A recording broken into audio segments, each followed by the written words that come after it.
In this video, we'll take a look at how to load up the various types of maps onto our Garmin GPS device.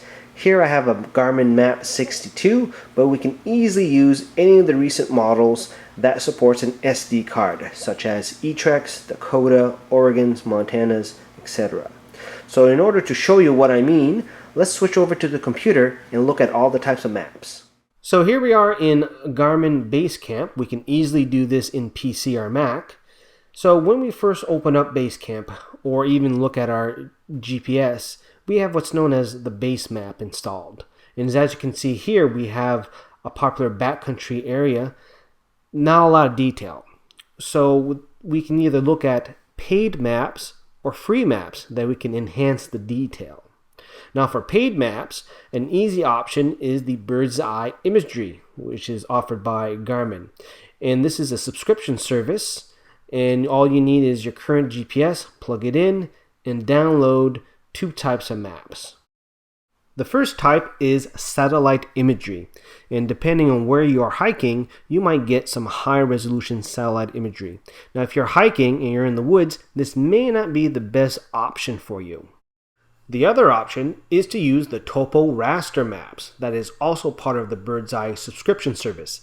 Now this is an other subscription that you can get on top of the satellite, but these are your government topo maps that are just scanned in as JPEGs that you have now the ability to select and download to display on your Basecamp or on your GPS device.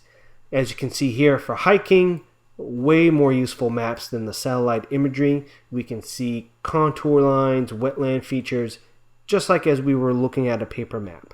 The only downside of this is that we don't know the age of this map. So there could be some features that are out of date. Luckily, we can use the free method of getting an equivalent map like this. In a previous video, I showed you how to make these maps. It's very simple. In this instance here, I went on the government website, took the latest version of the topo map that is published, downloaded it, took a little slice as a JPEG, went into Google Earth, and made an image overlay, which then can be imported into Basecamp. As you can see here, as compared to my Birdseye Topo subscription, not a lot of difference, but you can see the area is a lot smaller because of the nature of the Google custom map. So you may need to spend a little extra time fiddling with the tiles in Google Earth to get more or less the same area. But they're free, and you can make something that's just as good as the subscription. Another option is to find free Garmin maps. Here in Canada, there is a free product called Ibicus Topo Map, and that is using the government GIS information that is downloadable from the same site as my raster image that I did the Google custom map with. And as you can see here is very nice map, and it's very similar to the Garmin map products like Navigator and Garmin Topo. Another option is to use the OpenStreetMap project. Now this is an open source project where anybody can log in and start adding mapping details, which is fantastic because it's free. The disadvantage is, depending on your area, there might not be a lot of updates. So we use this website, which takes the OpenStreetMap data and compiles it into navigable Garmin maps that we can use in Basecamp or on our Garmin device. It's a very easy process. We just select the area that we want to have our maps produced. We enter our email, and then we will get eventually a link that we can download files for our pleasure. So let's wait for these files and show you the next step. So depending on the time of day, it might take a few minutes or a few hours for you to get your second email with the URL to go and get your Garmin maps. You can see here that we have a whole bunch of formats that we can download if we are using Windows, Linux, Mac, and also if we're using an SD card, there's the file that we want to copy to our Garmin device. So we'll download that, and we're going to download the Mac maps for that too, and we're going to install that for Basecamp. So after you've installed the maps for Basecamp and restarted the application, let's go in here and compare the quality of these two maps. This is the same area. that I generated a year ago.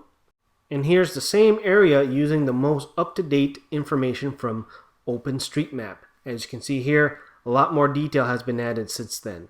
Now let's take a look at the other file so that we can actually load the map on our GPS device. So now that we have our maps unzipped, we have our GPS plugged in, we can see that we have the Garmin drive opened up here. We have a little bit of room there. We also have our SD memory card in our GPS device. You can see the amount of space we have left there.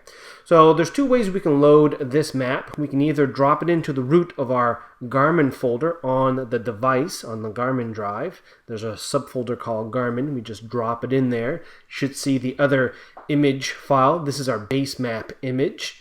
So what we can do here is just simply drag and drop. Mac or Windows, same thing. Drag it in there and we can copy the map there. Or we can copy the image file onto our SD card slot. Make sure that you have a Garmin folder created and you deleted the image file if you copied it onto the device.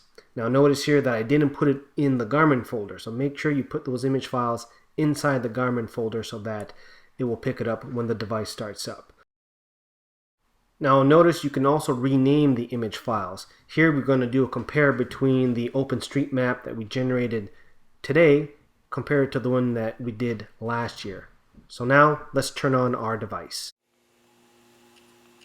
Alright, so now that we have the maps loaded up, let's take a look at it. We've zoomed into an area and this is the Birdseye Topo. So let's go in and flip that over to our OSM maps. So let's turn off the Birdseye and let's enable the map that I generated last year, and you can see bare bones details, right? Now since then people have been adding to the OpenStreetMap, so now when I flip over to the one that we generated today, you will see that there is a lot more detail. And there you go. You can see the added roads, vegetation, streams, wetlands. So a lot more useful map now, and it's something that the community builds onto it. So there you go. These are all the different ways you can load up maps on your Garmin. Very simple. All we have to do is tap on the start, and now the tracking LED will turn itself on and it's going to send the waypoint. But we have additional information here, the number of points sent,